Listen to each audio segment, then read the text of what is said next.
had heard of Twitter. I was not familiar with it, but I knew that it was out there. I knew that it was a way that you could use both computer website and text messaging to post comments. I started to think about how I might be able to incorporate this into the actual classroom setting in my big group of 90 students as a way to pull more students into a class discussion that I ordinarily wouldn't be able to do in 50 minutes with that many people. It's been really exciting because usually in classes like this you'll have 3 people that talk about the discussion material, and so to actually have 30 or 40 people at a time talking about it is really interesting, and then I can go back through the weekend and send them direct messages and ask them to probe kind of further and really think about the material that they've been reading.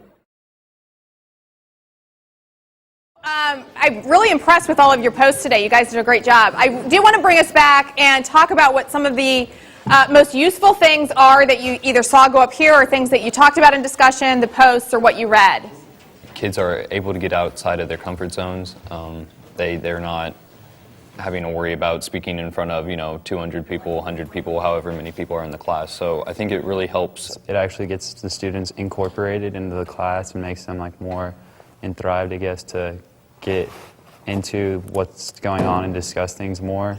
People need to learn to get their opinion out somehow, and a class of 90 people trying to pipe up and be heard over everyone else can be a little intimidating, but here all you have to do is type it out, hit enter, or send it from your phone, and your opinion's up there for everyone to read. How you guys doing? We're okay. We're gradually losing faith in humanity. You're gradually losing faith in humanity? Yeah. All right, my work here is done. Yes. Yeah.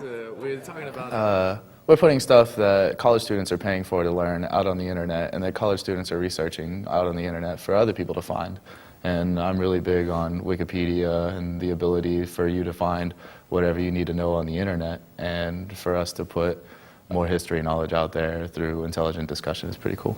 The significant terms that we've talked about in our discussions, we'll tweet that, and so you can go back on it, and it's a pretty good study aid to look at what was most important with what we talked about that week.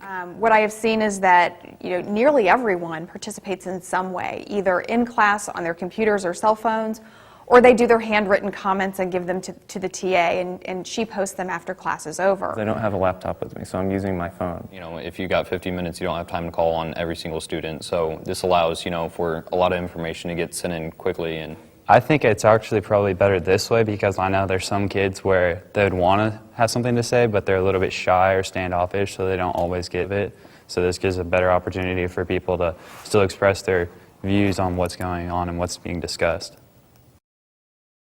140 characters does limit the types of comments that they're able to make and the types of evidence and argument that they're able to make to back up their opinions. And there are some issues that we're discussing in class that do require a more in-depth approach to explaining one's position.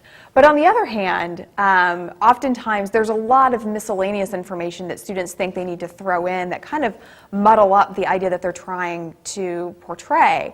So having to keep them limited to 140 characters does require students to get at the absolute kind of central point. I think it really forces them to focus. I was traveling one week, and so the TA led the Twitter discussion in class, but while away in Santa Fe, New Mexico, I was able to log on to Twitter during our class period, during our class time, and follow the class discussion from another state. And as much as I could, I contributed as many comments as I could to what I saw the comments being posted on the Twitter board that week. My understanding is that students in class thought that was actually kind of cool. They thought that was pretty exciting, that even though I wasn't here, that I was still kind of participating in the class and giving them feedback on the types of things that they were saying.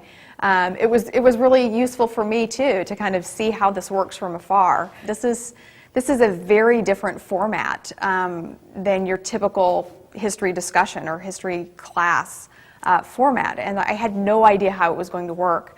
I think I remember saying, it's going to be messy, and I'm just going to have to come to grips with the fact that it's going to be messy, but messy doesn't necessarily mean that it's going to be bad.